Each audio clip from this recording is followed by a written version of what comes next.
तरफ इशारा करता है कि तरक्की हाथ में बंदूक नहीं बल्कि तिरंगा और दिल में राष्ट्र निर्माण की आकांक्षा से पैदा होती है।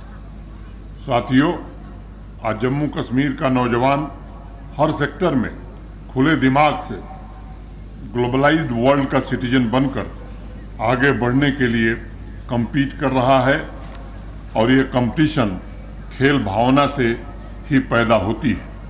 कौन हारेगा कौन जीतेगा इससे फर्क नहीं पड़ता। खेल में आखिरकार जीत हमेशा नौजवान की होती है, खेल के स्पिरिट की होती है, नौजवान के सपनों की होती है। मुझे बताया गया कि प्राइम मिनिस्टर डेवलपमेंट प्लान में जो स्पोर्ट्स इंफ्रास्ट्रक्चर जम्मू कश्मीर में बनना शुरू हुआ तो सबसे पहला इंडोर स्टेडियम यहीं गांदरबल में बना था। आप सबको मालूम है कि लगभग हमारी जो पॉपुलेशन है उसका 70% भाग, लगभग 70% 35 साल से कम उम्र के हमारे नौजवान। मैंने देखा है कि अलग अलग आबादी के लिए 20 से 30 कार्यक्रम चलाए जा रहे हैं। नौजवानों के लिए भी कोशिश हो रही है कि समर्पित भाव से नौजवान भी कार्यक्रमों में भाग ले सके। नौजवान के एंगेजमेंट और आउटरीच एक्टिविटीज के लिए डेडिकेटेड एक डिपार्टमेंट बनाया गया है, मिशन यूथ, जो नौजवानों को एम्पावर करे, कि का रास्ता बतावे। यूथ एंड स्पोर्ट्स डिपार्टमेंट और स्पोर्ट्स काउंसिल भी यहाँ के युवाओं को स्पोर्ट्स एम्बेसडर बनाने में मदद कर रही है और भारी से भारी संख्या में नौजवान खेल में हिस्सा ले सकें, इसकी कोशिश की जा रही है। मोटे तौर पर 6 थीम पर यह अभियान चल रहा है,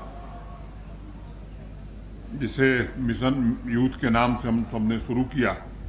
livelihood generation programme, skill development, counselling, sports, recreation और फाइनेंशियल असिस्टेंस, इन सभी 6 क्षेत्रों में एक नए प्रकार की शुरुआत हुई है। पिछले फाइनेंशियल ईयर 21-22 में 1,76,000 नौजवान बच्चे बच्ची इंटरप्रेन्योर बने। आज वो लोगों को नौकरी दे रहे हैं। हम ये सुनिश्चित करना चाहते हैं कि किसी नौजवान को फाइनेंस तथा ट्रेनिंग की कमी न हो। विभिन्न कार्यक्रमों में पिछले वर्ष 1840 करोड़ रुपए की आर्थिक मदद मुहैया कराई गई थी। स्पष्ट रूप से निर्देश दिया गया था कि नौजवानों की आर्थिक मदद के लिए किसी तरह का कोई कैप नहीं होगा। आज हमारा नौजवान नए नए सेक्टर में अवसर तलाश रहा है और प्रशासन को भी फीडबैक मुहैया करा रहा है कि साहब इस सेक्टर पर अगर ध्यान दिया जाए तो बेहतर होगा।